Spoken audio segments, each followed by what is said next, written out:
स्वागत है आपका इस वीडियो में। आज के इस वीडियो में हम लोग संस्कृत व्याकरण का सारा नोट्स, सारे क्लासेज, कहाँ से क्वेश्चन आ रहे हैं वो सारा कुछ इसमें बताने वाले हैं। जैसे कि अब आपका एग्ज़ाम नज़दीक आ गया है तो इसीलिए हम वही सारे क्वेश्चन आपके लिए लाएंगे, उन सारे चीज़ों को रिवाइज भी करवाएंगे जहाँ से क्वेश्चन आ रहे हैं। तो संस्कृत व्याकरण में समास से इस बार 5 नंबर का क्वेश्चन पूछा गया था कि समास का 100 उदाहरण सहित व्याख्या करें। संस्कृत व्याकरण में भी और हिंदी व्याकरण में भी इसको पूछा गया था। ये नोट्स आज आप लोगों को मिल जाएंगे। इसमें सारा है, इसमें संधि विच्छेद भी है, कारक भी है, संज्ञा भी है, सर्वनाम भी है, सारा कुछ इसमें आपको देखने को मिल जाएंगे। इस नोट्स के लिए यही नोट्स ने 8 सब्जेक्ट का आपको शॉर्ट नोट मिलने वाले हैं। तो इसके लिए जो भी अभी तक क्लास नहीं ज्वाइन किया है वो सारे अभ्यर्थी क्लास ज्वाइन करके इस नंबर पर कांटेक्ट करके, कॉल करके, मैसेज करके क्लास ले सकते हैं और आपको सारा नोट्स, सारा पीडीएफ, सारे कुछ हम आपको प्रोवाइड कर देंगे। तो इसके लिए आप लोग इस नंबर पर कॉन्टैक्ट करें और इसके लिए मात्र आपके लिए 200 रुपया फ़ी रखा गया है। 200 रुपया में हम आपको 8 सब्जेक्ट का शॉर्ट नोट थ्योरी दे रहे हैं जो कि आपके एग्जाम में वही क्वेश्चन रहने वाले हैं। बाहर से आपको कुछ भी पढ़ने की जरूरत नहीं है और वैसे भी अब आपके पास बहुत कम समय है तो ऐसे में आप बहुत ज़्यादा पढ़ नहीं सकते हैं। ऐसा नहीं है कि आप पूरी गाइड उल्टा के बैठे हुए हैं 200 पेज 400 पेज पढ़ लेंगे, उतना अब आपके पास समय नहीं है। इसीलिए हम हर एक सब्जेक्ट में 10 से 15 पेज में ही आपको सारा सिलेबस कवर करके दे रहे हैं। तो ये नोट्स आपके लिए रामबाण नोट्स है, इसी से क्वेश्चन आपको मिलने वाले हैं। तो इसलिए ज़रूर आप लोग इस नंबर पर 70 50 87 29 96 इस नंबर पर संपर्क करके आप लोग क्लास ज्वाइन कर सकते हैं। तो संधि विच्छेद हम लोगों ने अच्छा से देख भी लिए थे, जो भी क्लास लिए थे उसको ये सारा कुछ दे भी दिए थे नोट्स, उनको बता भी दिए थे कि कहाँ से क्वेश्चन पूछा गया था। आज हम लोग समास का थोड़ा सा, वैसे हम संस्कृत व्याकरण में समास के बारे में जाने भी थे लेकिन वहाँ पे और भी इफेक्टिव तरीके से नहीं जान पाए थे। यहाँ पर हम इस नोट्स में आपको पूरी सिंपल भाषा में समझाने जा रहे हैं। जो भी पहले याद नहीं कर पाए थे, नहीं समझ पाए थे, उसको यहाँ पर समझ में आ जाएंगे और ये नोट्स आपको मिल जाएंगे। सारा कुछ इसमें है, संज्ञा है, सर्वनाम है, सारा कुछ आपको इसमें देखने को मिल जाएंगे। तो हम लोग समास के बारे में जान लेते हैं। समास क्या होता है? शब्दों का एक संक्षेप रूप होता है। क्या होता है? शब्दों का संक्षेप रूप। समास का शाब्दिक अर्थ होता है संक्षेपीकरण, मतलब उसको छोटा करना। जैसे कि न बड़ा चीज़ है उसको छोटा करके उसका नाम, मतलब सही मायने में उसका अर्थ भी निकलना चाहिए। ऐसा नहीं कि कुछ भी आप बना दे। इसका संक्षेपीकरण यदि आप कर रहे हैं तो उसका अर्थ भी निकलना चाहिए। तो इसका परिभाषा जान लेते हैं। सारे कुछ हम आपको समझाने का प्रयास किया है, परिभाषा अलग किए हैं, उसका शाब्दिक अर्थ क्या होता है वो भी बताने का प्रयास किया है जहाँ से भी आप समझ सके। परिभाषा है कि दो या दो से अधिक शब्दों को मिलाकर बने हुए नए एवं सार्थक शब्द को समास कहते हैं। जब दो या दो से अधिक शब्द को मिलाते हैं और उससे एक सार्थक नया शब्द बनता है तो उसको क्या कहते हैं?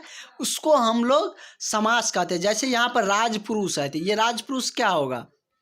राज प्लस पुरुष, ये नहीं दो शब्द से मिलकर बना है, राज और पुरुष मिलकर बना है राजपुरुष। और ये क्वेश्चन आपके 23 के एग्जाम में पूछा गया क्वेश्चन है।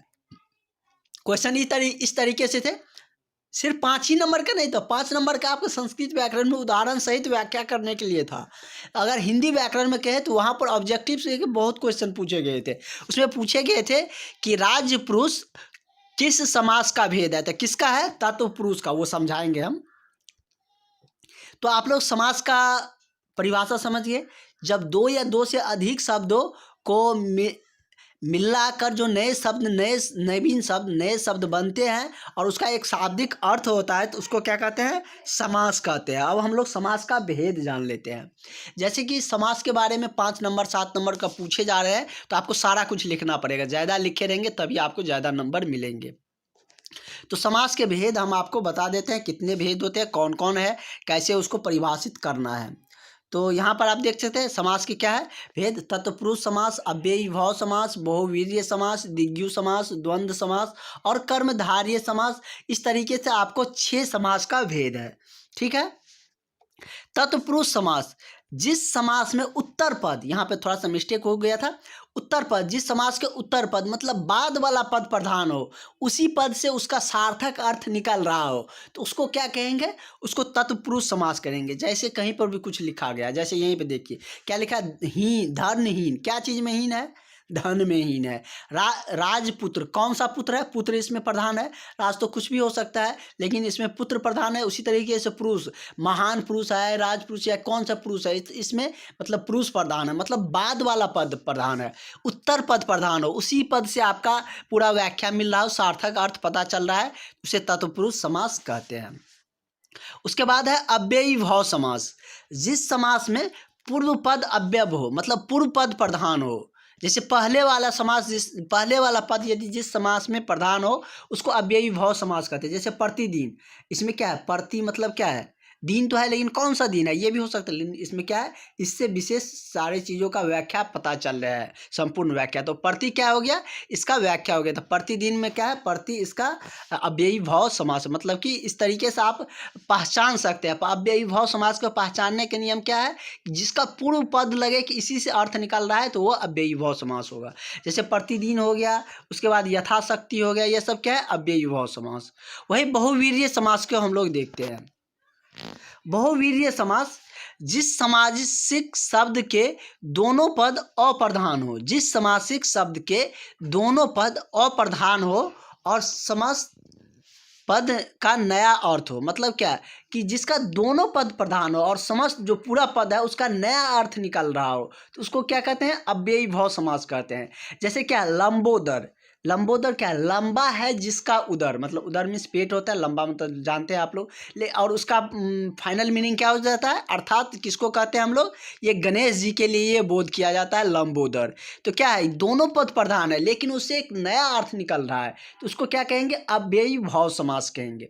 क्या होता है, जिस समासिक शब्द के दोनों पद अप्रधान हो, मतलब कि दोनों पद का कोई मतलब ऐसा मतलब नहीं निकल रहा है लेकिन समस्त पद का नया अर्थ निकल रहा है, तो उसका क्या मतलब, कौन सा समास होता है, अव्ययी भाव समास। जैसे नीलकंठ, नीला है कंठ जिसका, इसमें न तो नीला से पता चल रहा है कौन सा प्रधान है, न तो कंठ से पता चल रहा है, लेकिन इससे नया अर्थ मिल रहा है। नीला है कंठ जिसका, उसको क्या कहते हैं, शिव जी के, शिव भगवान को बोला जाता है ना नीला, नीलकंठ, तो वही है। उसके बाद क्या है, चंद्रपानी, चक्र है जिसके पाणिनि अर्थात विष्णु जी, उसी तरीके से वीणा पाणिनि हो गया। इस तरीके से आपको दिया जाएगा। दशानन है जिसका 10 है, 10 क्या होते हैं, भुजा होती है, तो उसको क्या कहते हैं, 10 सिर होते हैं, दशानन। तो उस जैसे कि उसको क्या, रावण के लिए वो शब्द प्रयोग किया गया था। तो इस तरीके से मतलब जिसका दोनों पद प्रधान नहीं हो लेकिन एक नया जो समस्त पद बन रहा है उसका नया अर्थ निकलता हो, तो उसको क्या कहते हैं, अव्ययी भाव समास कहते हैं।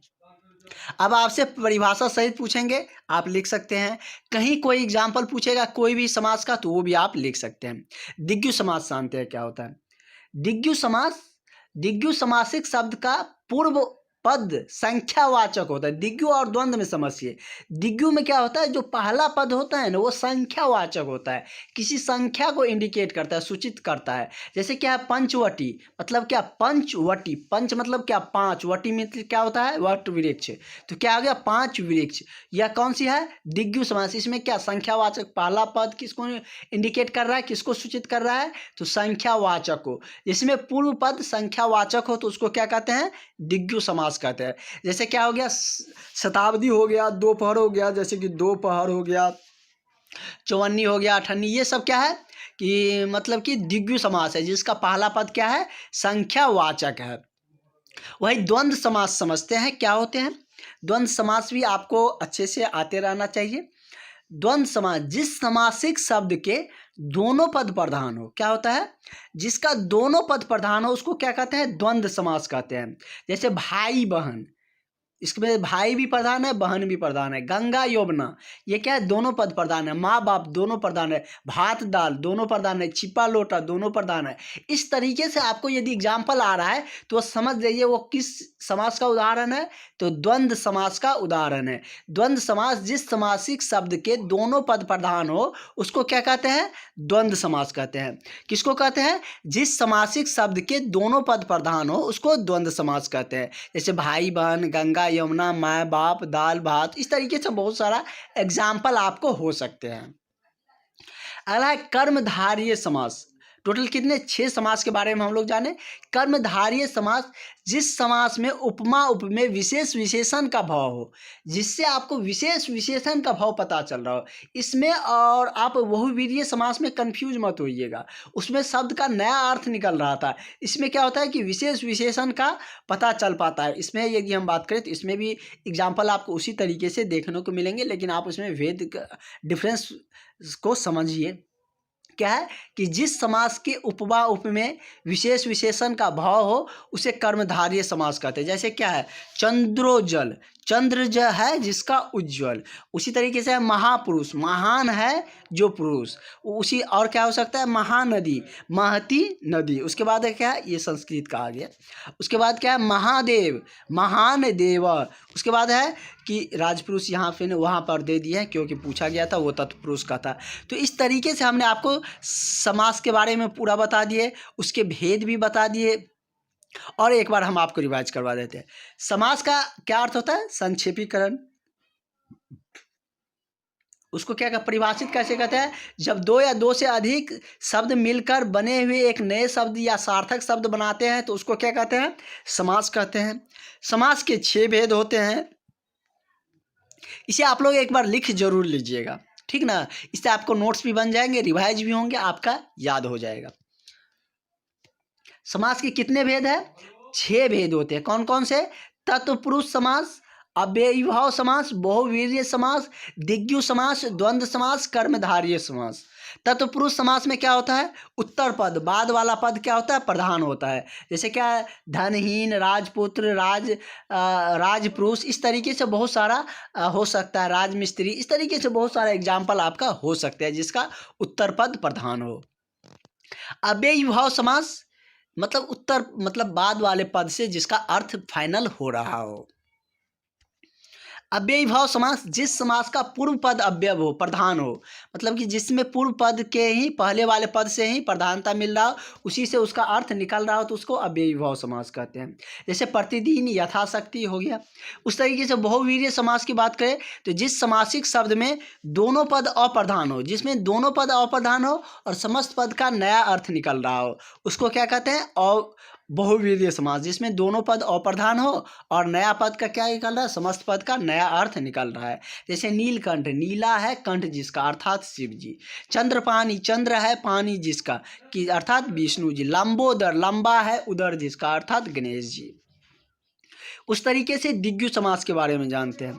तो दिग्यु समास, जिस समासिक शब्द का पूर्व पद संख्यावाचक हो, क्या है, जिस समासिक शब्द का पहला पद संख्यावाचक हो उसको दिग्यु समास कहते हैं। जैसे पंचवटी मतलब क्या, 5 इंडिकेट कर रहा है संख्या को, वटी मतलब वृक्ष, तो 5 वट वृक्ष। शताब्दी मतलब 100, शत मतलब 100, अवधि मतलब जो शताब्दी होते हैं। उसी तरीके से दोपहर, इस तरीके से और भी बहुत सारा एग्जाम्पल हो सकते हैं। द्वंद्व समास, जिस समासिक में दोनों शब्द प्रधान हो, भाई बहन, यमुना गंगा, माँ बाप, इस तरीके से दोनों शब्द मिलता जुलता रहे, आपको लगेगा कि यही होंगे। दिन रात हो गया तो ये सब क्या हो गया, द्वंद्व समास। कर्मधारय समास, जिसमें उपमा उपमेय विशेष विशेषण का बोध हो, जैसे चंद्रशेखर, उज्ज्वल, महापुरुष, महानदी, महादेव, इस तरीके से जो एग्जाम्पल आपको देखने को मिलेंगे तो वो कौन से होंगे, कर्मधारय समाज के होंगे। तो इस तरीके से हम लोग आज सारा क्लासेस देख लिए हैं, सारा हम लोग समाज के बारे में जान चुके हैं।